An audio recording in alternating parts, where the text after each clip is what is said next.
예, 시장 점검 조금 더 구체적으로 해보도록 하죠. 위즈인베스트의 김영철 팀장과 함께합니다. 어서 오십시오. 네, 안녕하십니까. 안녕하세요. 펀더멘털에 대한 의미가 깨진 지는 오래됐고 예. 그냥 센티멘트로 그냥 뚝뚝뚝 떨어지고 있는 시장인데 결국 이제 개인들도 공패에 질려 있는 모습이고 앞선 코너에서도 저희가 한번 다루긴 했습니다만 반대 매매까지 예. 대량으로 나왔단 말이죠. 좀 이런 흐름에 대해서 좀 어떻게 파악하고 계신지 먼저 분석을 한번 해주시죠. 일단은 뭐 반대 매매가 나왔다라는 점은 지수 바닥을 찾아가는 과정이다. 그리고 과정에서 어쩔 수 없는 부분들이다라고 이제 좀 보고 있기 때문에 어제 1차적으로 사실 뭐 코스닥 그리고 코스피 개인들 매도 금액만 놓고 본다라고 하면은 1차적으로 투매 그리고 반대 매매가 나왔다라고 보시면 좋을 것 같고요. 그리고 그 시점을 기준으로 한 일주일 정도 안에는 그 이제 물량들을 어느 정도 소화하고 단기적인 저점을 개인적으로는 잡지 않을까 이렇게 일단은 판단을 하고 있습니다. 그럼 외국인의 매도세는 좀 어떻게 보고 있으세요? 지금 외국인이 매도하는 이유 중에서 갑자기 그게 해결되거나 180도 달라질 것 같지는 않은 분위기인데 예. 그러면 매도세도 좀 더 당분간 이어진다고 봐야 됩니까? 일단은 뭐 외국인들 매도세는 당분간 이어질 가능성이 있지 않을까라고 개인적으로는 판단을 하고 있고요. 사실 외국인들 입장에서는 국내 시장이 그렇게 매력적인 시장은 아니다라고 이제 좀 보시면 좋을 것 같습니다. 전반적으로 지금 뭐 외국인들 매도 인상의 가장 큰 이유는 금리 인상에 대한 부분들, 금리 역전, 뭐 이러한 이슈들이 있고요. 그다음에 두 번째로는 미중 무역 전쟁, 이게 이제 가장 큰 뭐 시장을 짓누르는 이슈이고 외국인들이 국내 시장에 자금을 뺄 수밖에 없는 그런 요인이다라고 보시면 좋을 것 같은데요. 전반적으로 그 역사적으로 보면은 사실 미국 금리 인상기 그리고 달러 강세기에는 아시아 이머징 시장에 그렇게 우호적인 환경이 조성되지 못했었습니다.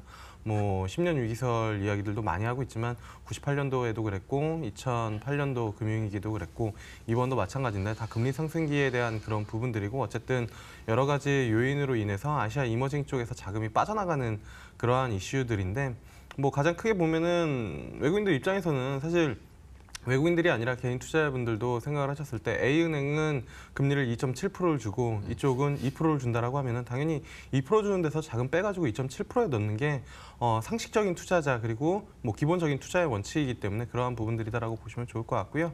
그다음에 이제 두 번째로는 사실 우리나라 경제 구조 자체가 수출 주도이고 그다음에 그 수출의 비중 대중무역 수출이 사실 뭐 미국을 뛰어넘은 지 오래이기 때문에 그쪽에 대한 부분들 중국 쪽에 제재가 가하고 중국 쪽 경기 둔화, 경착륙 이러한 이슈들이 발생이 됐을 때 당연히 우리나라 시장은 더 크게 영향을 받을 수 없는 받을 수밖에 없는 그런 상황이기 때문에 외국인들이 자금을 빼 나가는 거는 어쩌면 너무나도 금융시장에서는 지극히 당연하고 정상적인 활동이다라고밖에 볼 수가 없다 이렇게 좀 볼 수가 있겠습니다. 저도 외국인의 마음으로 봤을 때는 그렇게 매력적이지 않은 시장이다라는 건 저도 동의합니다. 다만 한국에 살고 있는 사람 입장에서 봤을 때 아무리 그래도 IMF 구제금융을 받는 아르헨티나보다 지수 낙폭이 큰 건 이건 좀 심하지 않았나라는 생각을 저는 좀 하게 되거든요. 유독 우리나라가 좀 이렇게 더 크게 낙폭을 키워가고 있는 이유가 뭘까요? 일단은 그 우리나라 위치 자체가 유럽 쪽이 아니라 아시아 이머징 쪽에 속해 있다라고밖에 볼 수가 없겠고요.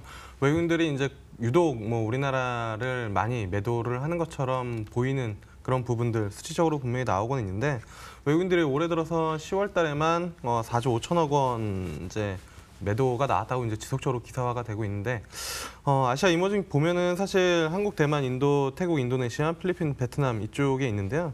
이 중에서 한 16조 정도 이제 10월 들어가지고 그러니까 매도를 했는데 이 중에서 한 28% 정도가 우리나라거든요. 근데 1위는 아닙니다. 1위는 대만이거든요. 그렇다라고 하면은 항상 대만 지수랑 우리나라 지수가 비슷한 움직임들. 왜냐면은 산업 구조 자체가 상당히 좀 유사하고 그다음에 경쟁 산업 같은 경우들이 상당히 많고 그리고 가장 중요한 건 뭐 IT 부품 그리고 반도체 이쪽에 대한 부분들이 같이 맞물려 있기 때문에 뭐 외국인들 입장에서는 유독 뭐 우리나라 증시를 많이 매도한다라기보다는 아시아 이머징 쪽에서 자금을 빼 나가는데 그 중에서 이제 포션이 가장 큰 대만 쪽 자금을 가장 많이 빼가고 그 다음에 우리나라 시장을 좀 빼간다라고 이제 좀 보시면 좋을 것 같고요. 그 다음에 이제 앞서도 말씀드린 것처럼 매력적이지가 못하다라는 점이 이제 가장 큰 점인 것 같습니다. 그러니까 코스피가 어제 이제 2,000선이 깨지고 나서 이제 대부분 이제 그 경제 채널이나 아니면은 뭐 경제 뉴스에서 이 이야기들을 많이 다루고 있는데 기술적으로만 놓고 봤을 때 사실 2,000선 돌파를 누가 주도를 했느냐라고 보면은 결국에는 다른 여타 업종들은 혁신이나 아니면은 실적적인 부분들이 상당히 좋아진 부분들이 아니라 단순히 유동성에 의해서 자금이 많이 풀렸고 그러한 부분들이 들어왔었던 부분들이고 실질적으로 이익 아웃퍼폼을 내면서 실적 기준으로 올라왔었던 부분들은 IT 반도체였는데 그중에서 유독 삼성전자의 사실 시총이 크기 때문에 2,000선 위쪽으로 올라왔었던 그런 부분들인데 이쪽에서 이제 자금이 같이 뭐 나가다 보니까 삼성전자 뭐 빠지고 이러다 보니까 다시 2,000선 아래쪽으로 내려오는 그런 상황이고요. 사실 2,000선 올라타기 전과 2,000선 올라타 이후 그리고 지금 시점을 본다라고 하면은 가장 크게 주가 변동성은 있었던 건 사실 삼성전자입니다. 그래서 삼성전자가 이끌어왔었던 시장이 성장성에 대한 부분들이 제기가 되고 의문이 되면서 주가 빠졌고 그러면서 이제 자금이 같이 나간다 이렇게 보시면 좋을 것 같고요. 코스닥 입장에서도 사실 마찬가지입니다. 그러니까 미국만 지금 좋았다가 미국이 안 좋아진 시장에서 다른 시장은 여타 영향을 같이 받는 부분들인데 그러니까 사실 우리가 좋을 것은 그렇게 많지 않았는데 옆 동네가 좋으니까 우리도 같이 그 분위기를 즐겨보자. 그 분위기를 즐겼었던 거는 역시나 이제 유동성에 대한 부분들이고 유동성 회수가 나타나면서 실질적으로 주가에 대한 희비가 많이 이제 갈리는 그런 상황이다라고 보시면 좋을 것 같고요. 그래서 사실 뭐 저도 이렇게 코멘트를 드리고는 있지만 원인은 누구나 다 알고 있고 누구도 다 알 수 있을 만큼 명확한데 사실 대책이 그렇게 뚜렷하지 않은 그런 상황이다. 그리고 과거처럼 시장이 많이 빠지면은 국내 자체적으로 이제 여러 가지 이제 조성 펀드나 아니면은 자금들을 이용을 해서 증시를 하방을 막는 역할들을 해줬습니다. 그게 대표적으로 연기금인데 지금 같은 경우에는 그런 자금들을 기대하기가 상당히 좀 쉽지는 않다. 어제 이제 5천억 원 이제 이야기들이 나왔고 그 부분들이 시장에서는 상당히 적다라고 인식을 할 수밖에 없는 그런 금액이었다. 그래서 누구나 원인은 알고 있지만 사실 지금 시장에서는 대응책이 쉽지 않은 그런 상황이다. 이렇게 좀 보고 있습니다. 그러면 국내 증시 전망이나 큰 그림에서의 대응 전략은 좀 어떻게 갈무리 지어볼 수 있을까요? 이게 이제 사실 제일 어려운데요.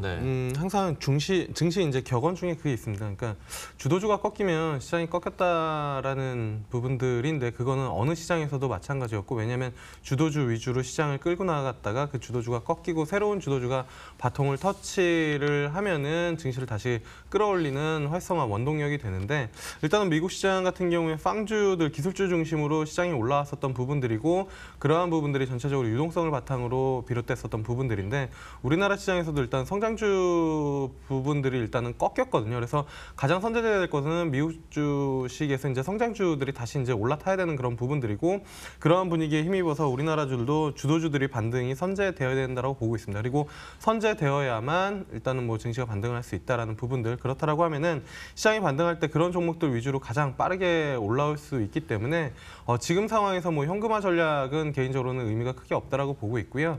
현금화를 일부 만들어 놓되 주도주 쪽으로 종목을 상당히 슬림화하는 그런 전략이 좀 필요하지 않을까. 부동산 시장에서 똘똘한 한 채가 이야기가 가장 많이 나왔던 것처럼 증시에서도 몇몇 똘똘한 종목들 그런 종목들 위주로 포트폴리오 상당히 슬림화하고 압축해야 되는 그런 시점이다 이렇게 보고 있습니다. 보수적인 대응은 계속 필요할 것 같고요. 이 와중에서도 종목 슬림화를 통해서 이 위기를 한번 타개해보자라고 얘기하셨으니까요. 좀 적극적으로 반영하시길 바랍니다. 지금까지 위즈인베스트의 김영철 팀장과 함께했습니다. 고맙습니다. 네, 감사합니다. 네, 그럼 저희도 여기서 인사드리고요. 마켓은 1부에서 또 개장 전략 세워드리니까요. 10분 후에 다시 찾아뵙도록 하겠습니다. 시청해주신 여러분 고맙습니다.